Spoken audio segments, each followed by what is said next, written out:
Welcome everyone to today's podcast. Today we will be reflecting on the changes to the Senior Leader Apprenticeship. But firstly, introductions. My name is Joseph Valentine. I am the ILM Industry Manager here at ILM, and I am really pleased to be joined by Jill Hanson. Jill is our ILM technical advisor, and Jill specialises in higher education. So first off, welcome Jill to today's podcast. Thank you, Joe. So to set the scene, today we're going to be talking about the changes to the Senior Leader Apprenticeship.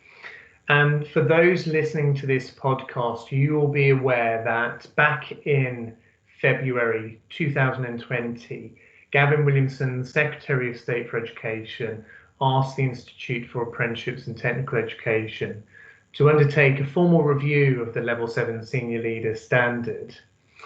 And we're pleased to say that that review has now been completed and is available to providers and employers to review and to prepare for. And today we're going to be running through some of those key changes, and Jill, who is our specialist in higher education, has been working very closely with the Trailblazer group. So we're really pleased that Jill has been able to join us today. So Jill, to start us off with a key question that I know a lot of providers will be asking, can you tell us a little bit more about whether both the apprenticeship standard itself and the assessment plan has changed, or is it one or the other? Yeah, actually, Joe, there have been some changes to both. So providers will need to make adjustments to the delivery and the preparation for endpoint assessment plans, just to take these into account, really. So the amendments to the standard are fairly minor, to be honest. Occupational duties have been introduced, and the knowledge, skills and behaviour statements have been kind of separated out into simpler statements, shorter statements. And that's the main change to the standard, really. But the assessment plan changes are more significant. So we've still got two components, but there's a business proposal, which includes a 4,000-word proposal, then a presentation followed by some questioning. And then also the second component is a professional discussion, which is underpinned by a portfolio of evidence. Right. Okay. So some big changes for providers and employers to be aware of. And what I found quite interesting is that both the standard and the assessment plan have both changed. So obviously implications for both the on-programme learning and preparing senior leaders for their endpoint assessment. So a lot for our listeners to think about. Indeed. Mm-hmm. Okay, well, I think that leads us on to a really crucial part of this discussion. Can you tell us about whether the master's degree is still a requirement within the standard? No, it's not, Joe. The master's degree is no longer mandated, so you don't need to have a master's degree to pass through Gateway. However, providers may wish to continue to offer a master's degree or part thereof or another relevant qualification as part of the apprentice's on-programme development.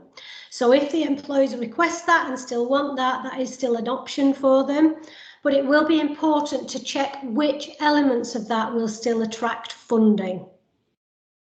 Right. Now, I think that's a really key point, isn't it? But also a big change. So the master's degree is no longer a mandated requirement, but still flexibility. And I suppose the key thing there that I picked up from what you said, Jill, is that there are still options and that providers can deliver what is important to the employer and to the apprentice, but that they must check, obviously, the funding guidelines. Mm-hmm. Yeah. Great, thank you, Jill. Okay, well, I think that leads us very nicely onto my next question.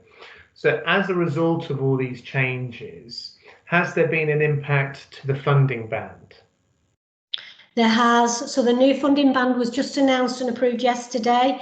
It's now 14,000. So that is a reduction. but it is 14,000 for this version, and that includes the endpoint assessment. Wow, okay, so there's a significant drop there. So it's going to be really important that for both providers and employers to be aware that there has been a reduction in funding. And obviously it's crucial that they prepare for that, for this new apprenticeship standard.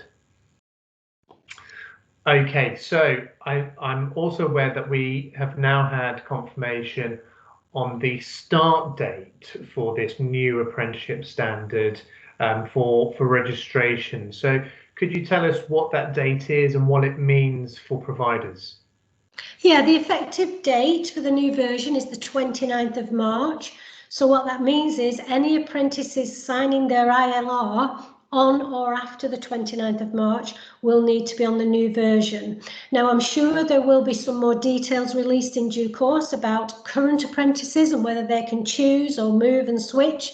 But at the moment, all that we know is that any new apprentices signing up after the 29th of March will be on the new version. Right, there you go. You've heard it there, 29th of March. So I'm sure everybody will be circling that date, and making sure that they're fully aware that from that date, any new apprentices that start on the senior leader standard are registered against the new standard. That's great. Thank you, Jill. Okay, so I'm sure what is going to be going through everybody's minds is, what is ILM doing? What are we doing in the background to prepare for the new apprenticeship standard? What can our customers and providers and employers expect from ILM? Well, we have a team of people working on this diligently. So we are looking at amplifying the standard, amplifying the assessment so that we can produce comprehensive customer guidance like we had before. So that's guidance for the providers and for the employers and for the apprentices to really understand what they need to do to be successful at endpoint assessment. So we will be producing new guidance, new documentation, and of course exemplar materials so that the apprentices can have a look at some exemplars towards their endpoint assessment as well. So that work is all undergoing right now.